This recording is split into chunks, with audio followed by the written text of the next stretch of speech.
Bom dia a todos e todas, prazer estar aqui com vocês. Para quem me conhece, eu sou o Will Lander, eu sou o presidente aqui do Brazilian American Chamber of Commerce e é um prazer muito grande estar aqui com todos vocês aqui, mais uma vez, dando bem-vindas ao Saulo, nossa casa, sua casa. Obrigado, pessoal, bom dia. Na verdade, Roberto, essa é uma coisa natural, porque o The Human Project hoje, né, quando ele foi concebido, o foco é combater o problema da armadilha da pobreza. Então a gente tem que estar onde a pobreza está. Então, depois de olhar para Santa Luzia, a gente olhou para Nova York. Uma pobreza de alma. Então a gente lá tem falta de dinheiro. Então a gente faz uma troca entre alma, esperança e dinheiro. Eu sempre digo que as grandes cidades, eu até fiz agora um pequeno resumo para um evento que eu vou participar, e aí a definição foi, a gente trabalha para municípios como Santa Luzia e cidades, ou seja, é para as pessoas que estão no nível mais baixo da pobreza humana e nas pessoas que estão, e as corporações que estão mais acima, porque o meio D, o grupo do meio, ele está se resolvendo. O grande problema da armadilha são os extremos, né? Então, por isso que a gente tem esse carinho com Nova York. A gente está aqui para ajudar vocês também. Mas obrigado Will, pelas palavras, ao Roberto. O The Human Project, como ele falou, o nome foi dado esse ano, porque durante muito tempo a gente tinha a sigla IPTI, que era sempre confundida com IPTU. Era desagradável você não poder cobrar um imposto, já que falavam. E a gente está no município chamado Santa Luzia do Itaim, que é o segundo pior IDH de Sergipe e o número 5.268 do Brasil, ou seja, um dos municípios mais pobres do Brasil, fica no sul de Sergipe. Claro que esse dado é de 2010, o PNUD ainda não atualizou, deveria ser a cada 10 anos, né, mas teve pandemia e tal, então até hoje não saiu um novo IDH. Mas o importante é que é um município que representa o que as pessoas entendem como pobreza, porque as pessoas olham para a pobreza na perspectiva financeira. A gente olha a pobreza na perspectiva humana. E eu estava brincando, conversando com eles, que nós estamos indo muito bem rumo à extinção da raça humana, porque ou a gente acorda para entender que o nosso maior problema é cuidar do ser humano, ou a gente está ferrado. A gente está preocupado sempre com as consequências que são mudança climática, extinção do urso polar, guerra, seja lá onde for, imigração, mas na verdade essas são consequências, são efeitos de uma armadilha da pobreza, que é uma armadilha humana. Bom dia. Bom dia. Eu sou Kiara Ramos, como o Saulo já me apresentou. Eu sou professora do município de Santa Luzia do Itaim. Estou atuando na educação há 24 anos. Fazer as contas já trabalho, né, Saulo? Eu já atuo na educação há 24 anos. E hoje fazer parte do Sinapse, na sua criação, para mim foi a necessidade que emergia na minha realidade em sala de aula.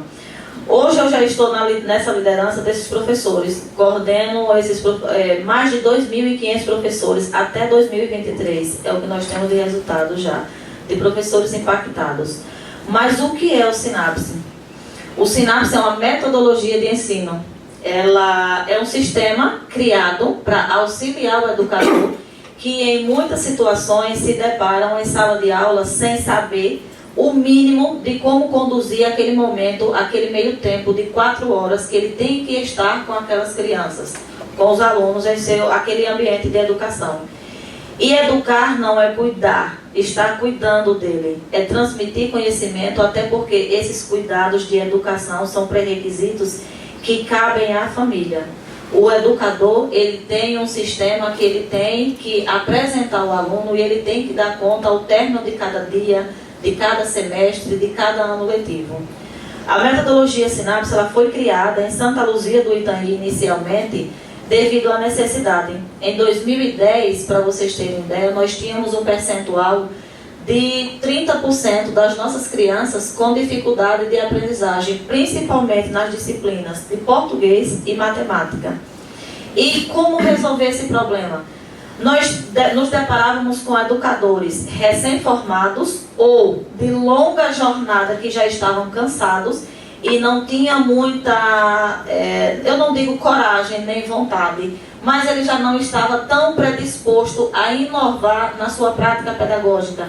Ele já tinha caído numa mesmice e nós estávamos com crianças que estavam sofrendo essas consequências. E por conta de muitos índices também, já por Santa Luzia ser um município com IDH baixíssimo, nós recebemos alunos com déficit de alimentação ou praticamente só com alimentação escolar. E como resolver tantas questões no nosso dia a dia? Como o educador vai lidar com essas questões de alunos sem alimentação, alunos que sofrem agressões, alunos que vêm de lares provenientes de vários tipos de agressões, e o educador tem a responsabilidade de receber essa criança e ainda ter que alfabetizar. Será que nós conseguimos, como adultos, deixar os nossos problemas atrás da porta quando nós saímos todos os dias?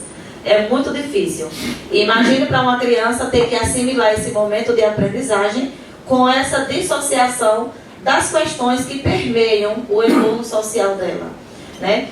As agressões ainda se resolvem procurando órgãos responsáveis, mas e a falta da alimentação? Como é que essa criança vai aprender com o estômago vazio? Como é que ele vai dissociar? Então nós temos essas questões que permeiam o nosso dia a dia. Nós não facilitamos a alimentação, mas nos apropriamos de uma metodologia alinhada que nós conseguimos trabalhar com os órgãos que estão ao nosso redor para poder facilitar todas essas questões que nos envolvem.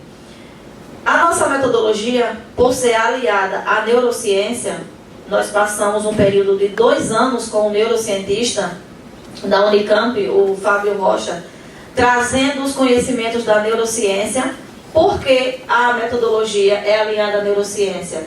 Como os nossos alunos eles tinham dificuldade de aprendizagem, a aprendizagem era comandada pelo nosso cérebro. O cérebro é quem comanda todo o nosso corpo. Então, nada melhor do que unir a educação, o que nós estávamos necessitando, à neurociência, porque facilitou para nós educadores buscar caminhos mais fáceis para levar a aprendizagem para esse aluno. Fazer com que ele conseguisse, ao término de cada aula, adquirir a aprendizagem necessária. Porque em muitas situações não falta do professor vontade, ele não tem direcionamento. Hoje nós temos realidade dos nossos professores envolvidos na nossa metodologia, nós encontramos realidade de educadores recém-formados, que eles recebem aquele conhecimento na faculdade completamente fantasiado, e quando ele se depara com a realidade, não é nada do que ele imaginou, nada do que ele viu nas aulas. São realidades completamente distintas. E é aí aonde traz o déficit de aprendizagem, aonde dificulta a transmissão de conhecimento. E esse educador, nem o educador que já não está tão jovem em sala de aula, nem o recém-formado. Então, a metodologia ela foi criada para trazer esse direcionamento. É uma metodologia que respeita a individualidade do aluno, respeitando o contexto social, onde nós trabalhamos a contextualização, porque Santa Luzia é um município que tem 6 quilombos, e os principais agentes transformadores de lá, que são os educadores, eles não se reconhecem como moradores de uma cidade quilombola, porque eles se envergonham, eles colocam em seu endereço cidades vizinhas, para não se identificar como descendentes de quilombo. Então, esse trabalho já iniciou na transformação do educador, porque eu só motivo se eu tiver motivação. Só me reconheço, só valorizo o meu contexto se eu me valorizar. Eu só transmito se eu tiver essa motivação. Então, nós trabalhamos com esse respeito à cultura, para que nós possamos parar de criar jovens querendo sair da nossa região, mas que ele tenha condições para poder permanecer com qualidade e ser um agente transformador dessa sociedade em que nós estamos inseridos. Bom dia, eu me chamo Lícia Muniz, sou professora da Educação Infantil lá de Santa Luzia do Itaim, Sergipe, Brasil. Primeiramente, quero agradecer a oportunidade de estar aqui, é uma honra, poder mostrar tudo que nós fizemos e criamos lá, é maravilhoso. Mas, como a Kiara falou, realmente, o professor recém-formado, ele é jogado na educação infantil porque ele é tido como não sabe de nada, então ele precisa passar por esse processo, não vai prejudicar muitos outros alunos do fundamental. Outra coisa também, que o professor da educação infantil ele é visto lá, por exemplo, o que já estão próximos a se aposentar, que já não tem tanto como é que fala, ânimo, eles colocam lá, porque tipo, vai ter menos prejuízo. E também a questão político, por exemplo. Eu não fui a favor daquele partido, então como algo de prejuízo, eu vou te colocar na educação infantil, castigo. Então imagina a nossa base recebendo todo esse tipo de profissional. Nesse, então eu cheguei recém-formada na educação infantil e logo em seguida veio a BNCC. Aí tipo, algo que era visto como algo a mais, só apenas cuidar das crianças, começou a ter uma cobrança a mais. A educação infantil ela começou a ter mais uma visibilidade. Começou a cobrar desses professores coisas que eles não tinham nem formação para poder esse professor ter esse conhecimento. Então, quando a gente chegou com a necessidade de criar essa metodologia, foi justamente para isso. Orientar esse professor, valorizar, motivar. Confesso para vocês que é dessa forma mesmo. Eu não me sentia valorizada. Né? Mas quando a Rayane, que era a coordenadora pedagógica na época do projeto, do nosso projeto, porque tipo Sinapse Educação Infantil, aí eu falo Sinapse. Então, quando vocês ouvirem a sigla, Sinapse é voltado para a educação infantil. Então, quando ela chegou lá, na educação infantil, que me apresentou o projeto, eu falei, é isso que eu preciso. Eu preciso de um norte, porque me incomodava, me aquietava ver as minhas colegas, por exemplo, apenas cuidar.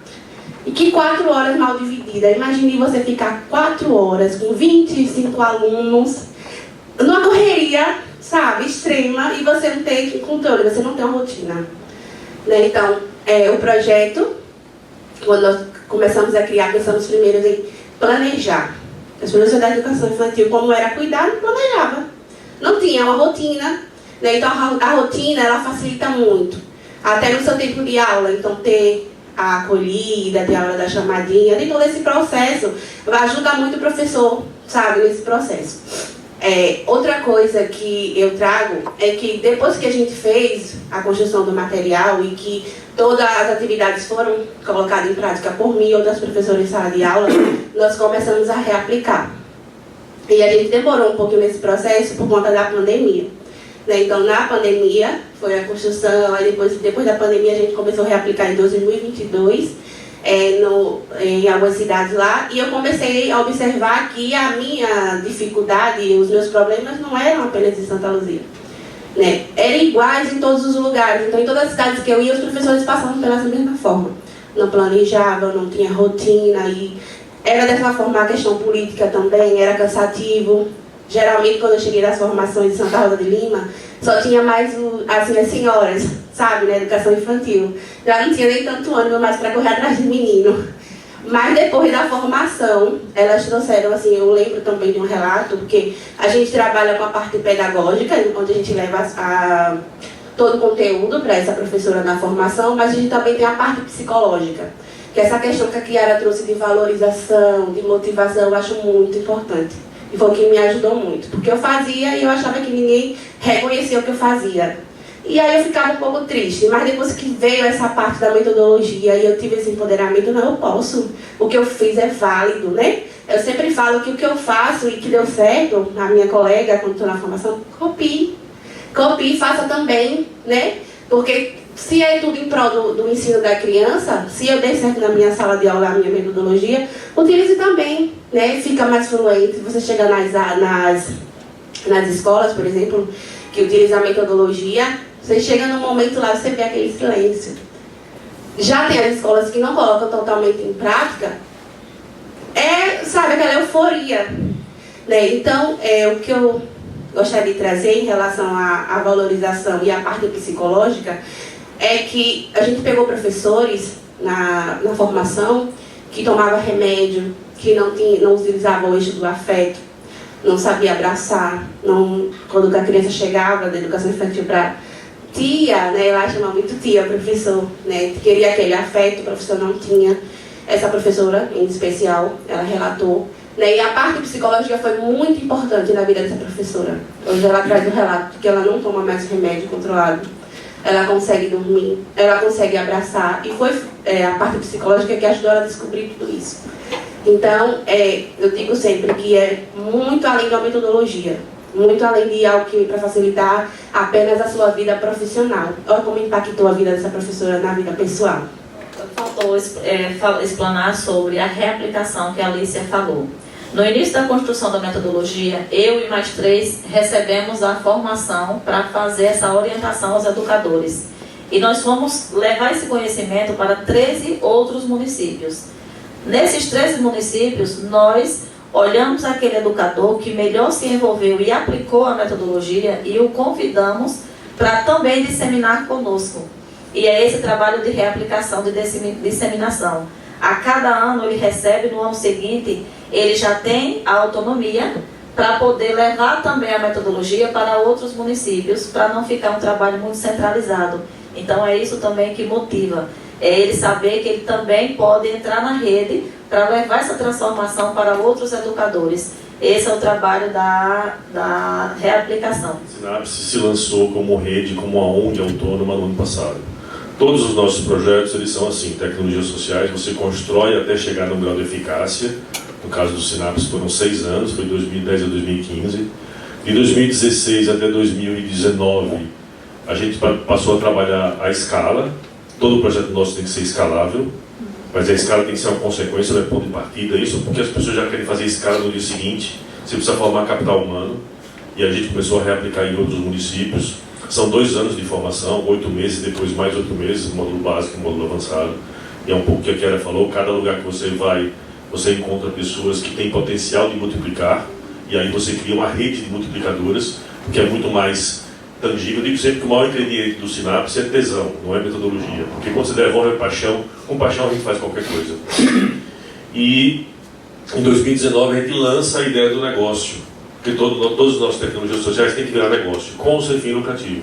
E aí a gente lança a rede Sinapse como um conceito, e aí depois com a Tosini Freire e todo o apoio que a gente teve, no ano passado a gente fez o lançamento em São Paulo. Agora nós somos uma ONG, a Kiara é a líder, tem um grupo de liderança, mas reúne mais de 2.000 professoras de 7 estados. Cada estado tem o seu próprio caderno pedagógico, por conta das suas regionalidades. Cada estado tem o seu núcleo de reaplicação, quer dizer, o Pará, que a gente começou no ano passado. Esse ano, a reaplicação dos demais municípios do módulo básico, não precisa levar ninguém de fora, o próprio pessoal do Pará já faz.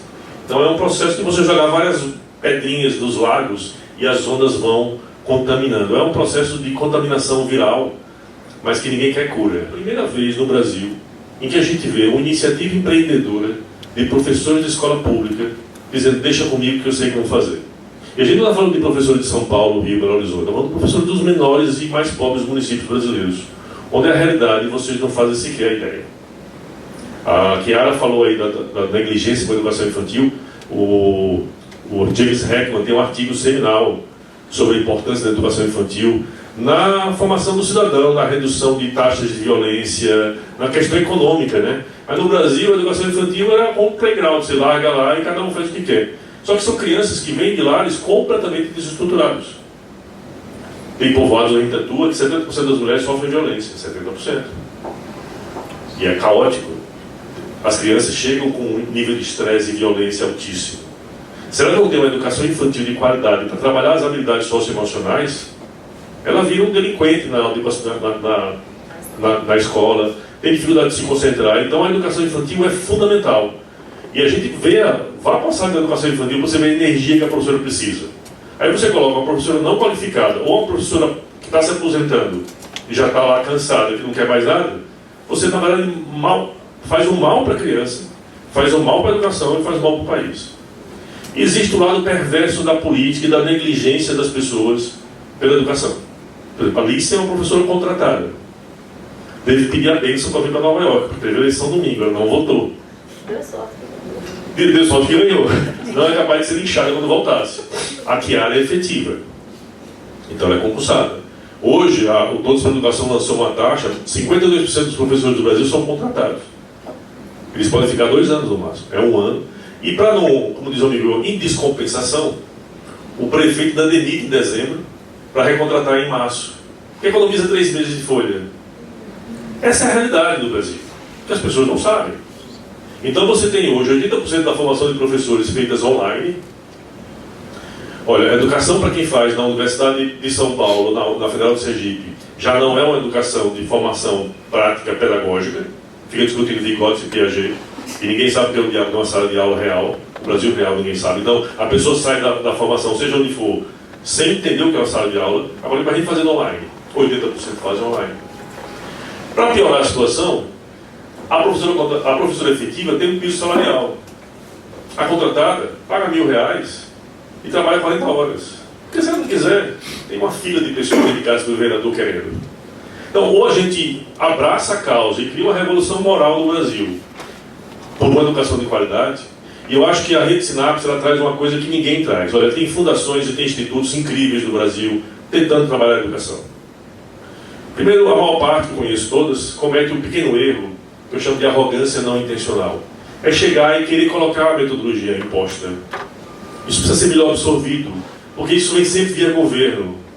Eu discordo que o governo é o único capaz de dar escala. Elas estão fazendo escala sem ser governo. O governo tem um problema da temporalidade. Nosso grande câncer no Brasil é a descontinuidade de política pública. Toda vez que muda um presidente, um prefeito, um vereador, mudam-se as visões do que... E todo mundo quer fazer educação de qualidade em 4 anos. A Dilma lançou o PENAIC, bilhões de reais jogados fora, porque é um mal formado formando outro. É a caricatura de algo mal feito. Então, ou a gente se junta para abraçar causas como essas, que são genuínas, formadas por pessoas que de fato estão lá, e aí vamos juntar, porque também é outra desgraça. Eu estava conversando com o Roberto Will, o terceiro setor não coopera. O Sinapse foi construído para chegar no município que já tem tal metodologia, ele não afetar. Ele vai lá e entra onde cabe. Então, por exemplo, ele está no Ceará. A gente está em Umarim, no Ceará. O Ceará é o melhor estado do ponto de vista de letramento. Ninguém se meteu a besta de atrapalhar o que já está acontecendo. Mas na matemática eles não eram tão bons. Na contextualização eles não eram tão bons. Então a gente criou ali uma nova versão da metodologia. Mas não, aí você tem uma de fundação com seus nomes de pessoas poderosas tentando investir em educação e na verdade chega sempre impondo soluções. Articula com o governo, que muitas vezes não entende nada da educação. A educação para eles é uma plataforma política. E aí você vai lá e você cria concorrência, quando na verdade todo mundo divide as mãos. Não existe educação complicada. Existe a falta de boa vontade e de uma visão social da sociedade, não é do político. O político é um reflexo da sociedade. A gente precisa criar uma revolução moral. A gente precisa ter vergonha de uma criança não alfabetizada de forma exemplar do seu pior inimigo. Enquanto a gente não fizer isso, a gente não muda esse país, porque os governos não vão mudar. Então a gente precisa trabalhar, a gente precisa proteger e abraçar causas legítimas como essa. Talvez vocês conheçam, eu não conheço nenhuma ONG criada por funcionários públicos da atividade fim para dizer, eu vou um dia dar um jeito nesse problema, porque eu cansei de ser vítima dele. Parabéns a vocês pela qualidade da apresentação e da clareza do que vocês colocaram. Você sabe que aqui nos Estados Unidos é muito comum perguntar a executivos de muito sucesso quem influenciou na vida. A maioria das vezes eles dizem que foi minha professora lá do primário, primeiro ano de escola. E tem um educador que escreveu certa vez uma carta dirigida aos alunos que lhe dizia o seguinte: foi naqueles primeiros anos de escolaridade que eu aprendi a respeitar o próximo, a agradecer, a dizer bom dia, boa tarde, a colocar de volta as coisas que eu tinha em lugar. E, sobretudo, a auxiliar aqueles que precisam. Quando o eu levantou aqui para lhe confortar com um copo d'água, ele certamente aprendeu isso lá atrás na escola, com a ajuda do pai e da mãe, com certeza. Mas essas ações são fundamentais na formação do indivíduo, não só da informação que ele recebe. E o que eu acho que o Brasil carece hoje é exatamente dessa formação de indivíduos que têm um sentimento comunitário, que pensem no próximo. Eu colocaria também como uma pergunta para vocês: o que é que vocês têm feito na área de serviço comunitário? Porque aqui a turma aprende, desde o primeiro ano de escola, aprende a se dedicar a alguma causa, a ajudar o próximo de alguma maneira. Com isso eu quero lhe dizer, pessoal, temos um programa de bolsa de estudos aqui para graduação. Eu fui um dos pioneiros criando isso, mas sempre tive vontade de patrocinar a educação básica. Eu acho que o problema do Brasil é a educação básica, como você colocou muito bem. Eu queria conversar com você como desenvolver um programa que a gente pudesse trabalhar junto nisso. Eu tenho, Fernando, expressado isso. O problema nosso é a educação nessa fase que essas professoras estão lidando. E eu gostaria muito de discutir consigo alguma forma de fazermos isso juntos. Entendeu? Eu só para um complemento para o que você disse das discrepâncias de riqueza e pobreza, eu estive recentemente em São Petersburgo, na Flórida, uma das cidades com um índice per capita, de renda per capita dos maiores dos Estados Unidos, mas é a líder em homeless nas ruas.